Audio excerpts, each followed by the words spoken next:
డిస్ట్రిక్ట్లో పనిచేస్తున్నటువంటి సిహెచ్ఓలు, community health ఆఫీసర్లు, విలేజ్ హెల్త్ క్లినిక్లో పనిచేస్తూ ఉన్నారు. ఎన్నోసార్లు మాకున్నటువంటి సమస్యలు గవర్నమెంట్ ప్రభుత్వం దృష్టికి తీసుకెళ్ళాము. అక్కడ ఉన్నటువంటి గౌరవ కమిషనర్ అయినటువంటి CFW ఆఫీస్ కూడా మా రిప్రజెంటేషన్ అనేక మార్లు పలుమార్లు తిరిగి ఉన్నాము. అకార్డింగ్ టు మనకి జీవో నెంబర్ ప్రకారం ఎవరైతే 6 సంవత్సరాలు పూర్తయి ఉంటుందో ఒకసారి జూమ్ చేస్తారు. 6 సంవత్సరాలు పూర్తయిన వారికి రెగ్యులర్ చేస్తామని మాకు జీవో కూడా పంపించున్నారు. దీని ప్రకారంగా మాకు కావాల్సినటువంటి న్యాయమైన డిమాండ్ మేము అడుగుతూ ఉన్నాము. ఇంకొకసారి మాకు నేషనల్ హెల్త్ మిషన్లో పనిచేస్తున్నటువంటి 189 క్యాడర్ల వారికి ప్రతి ఒక్కరికి 23% హైక్ ఇవ్వడం జరిగింది. దానిలోని కేవలం కమ్యూనిటీ హెల్త్ ఆఫీసర్గా పనిచేస్తున్నటువంటి CHOలు మాత్రం మినహాయింపు జరిగేది సార్. అది ఎంతవరకు కరెక్ట్ అని మేము ఈ మీడియా ఛానల్ ద్వారా గవర్నమెంట్ వారిని అడుగుతూ ఉన్నాము. సో ఆ జీవో కూడా మాకు ఇక్కడే ఉంది సార్, డాక్యుమెంటెడ్ జీవో. ఒకసారి చూసుకోండి సార్, జూమ్ కూడా తీసుకోవచ్చు.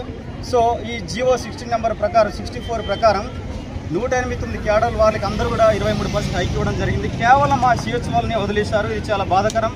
సో ఈ న్యాయమైన డిమాండ్ కోసం మేము నిరసన తెలియజేస్తూ ఉన్నాం.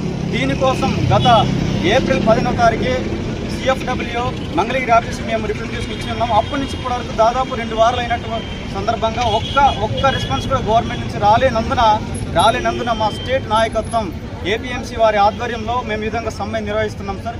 ఇప్పుడే DMD చూసారు, జమల్ బస్ సార్ వచ్చారు. మరి వారు అంటున్నారు, ఈ సమ్మె మీరు ఇప్పటితో విరమించేసి మీ డ్యూటీకి మీరు వెళ్ళిపోండి, ప్రజలకి విఘాతం కలుగుతుంది, మీరు ఇమీడియట్లీ సమ్మె విరమించి అంటున్నారు సార్. వాళ్ళ వర్షంలో వారు అట్లా చెప్పినారు. కానీ మా న్యాయమైన డిమాండ్స్ నెరవేరేంత వరకు ఈ సమ్మె ఎక్కడ కూడా విరమించాలని